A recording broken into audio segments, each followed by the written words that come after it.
this episode of Foxy TV, we discuss when is the right time to rent a warehouse and bring your logistics team in-house. But as soon as you think you can, I think it's a good time to do it. And we discuss the perfect property for staging.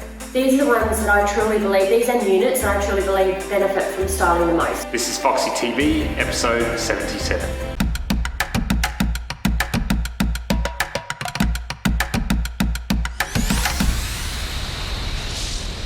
Over the last couple of weeks, we've been moving into our new warehouse, which is looking awesome. And I thought it would be a great opportunity to have a chat to Jake about some relevant questions, relevant topics that we get questions on all the time. First up though, let's get Jake to give us a quick warehouse tour, starting up here in the office area. So Jake, this is the week. We're finally moving in to the new warehouse. It's all happening, slowly coming together. Still a bit echo in here, we need a bit more furniture to fill the space out. Do you want to give us a 2-minute tour? Yep, let's do it. So this is the main bit of the office, upstairs here. You can see there's a few desks coming together. Another one to come and some shelving, gonna get some armchairs and sofa and table and lunch kind of area. So the main part of the warehouse. You can probably have a look out the window here, Cody, and see the main space.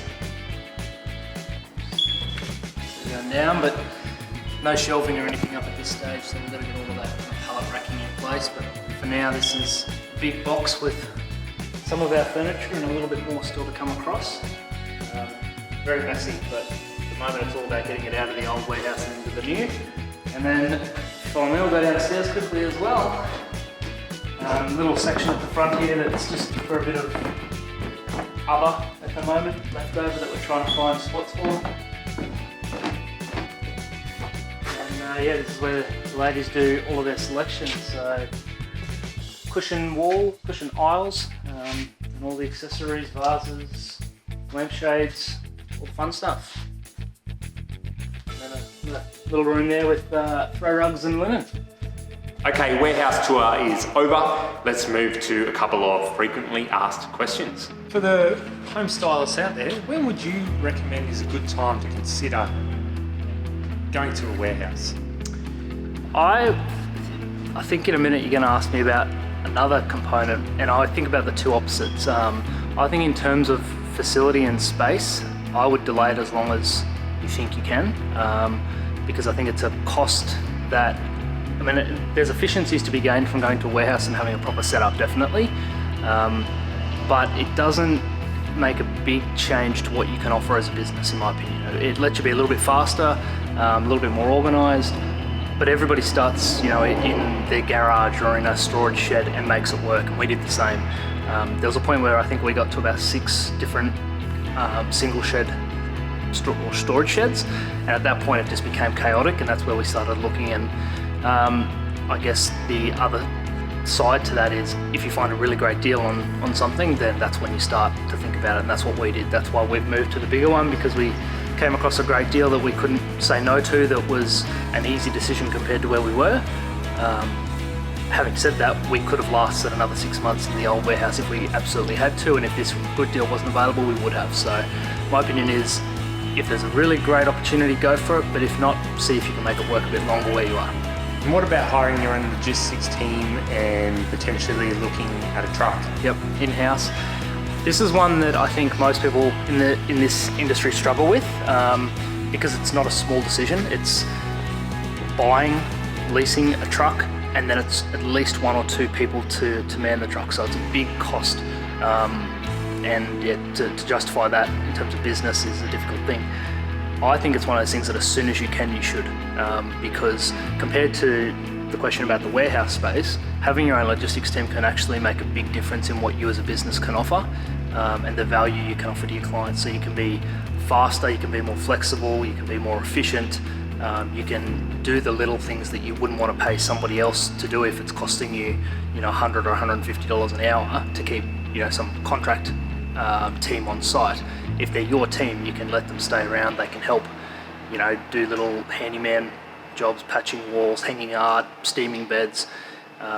If a client needs a job done the next morning, it's your truck and it's your team, so you can say yes and you can turn up, and you can make last minute changes. So in my opinion, it's a big decision, and you need to make sure financially as a business you can afford it. But as soon as you think you can, I think it's a good time to do it. If that's the way that your business long term you want it to look like. If you want to have all of that in-house, you want to own your own stock and your furniture and all that sort of thing, and long term your team, you think looking at your team it will include the logistics, I think as soon as you can afford it, you should. So there you go, Jake recommends bringing the logistics team in-house before you go and rent a warehouse.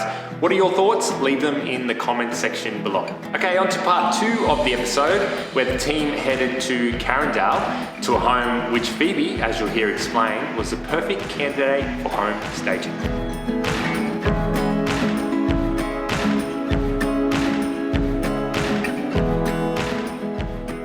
You wanted to show this property off today. Why is that? So this is more of our run-of-the-mill, this is our bread and butter. So we do a lot of 3-bed, 1 living, 4-bed, 2 living homes that have been like 70s build, they're a bit older and or maybe a little bit revamped. But these are the ones that I truly believe, these are units that I truly believe benefit from styling the most. So yeah, your big grand multi-million-dollar homes, they have styling, but the expectation is for them to be styled. This level of homes, so sub 1 million, depending on obviously where they're located, how close to the CBD. These ones, just every single time, they're on the market for so much less, and they sell for far above expectation. So I just wanted to show what one of the run-of-the-mill, I only told you yesterday to come along, and I just wanted to show the difference that, like this one in particular, you've got an L-shaped living space, old school formal dining, nobody would use that anymore, so we're switching it into a study nook. So just to show you the difference that it makes when you get it styled. Let's quickly take a look at how it turned out.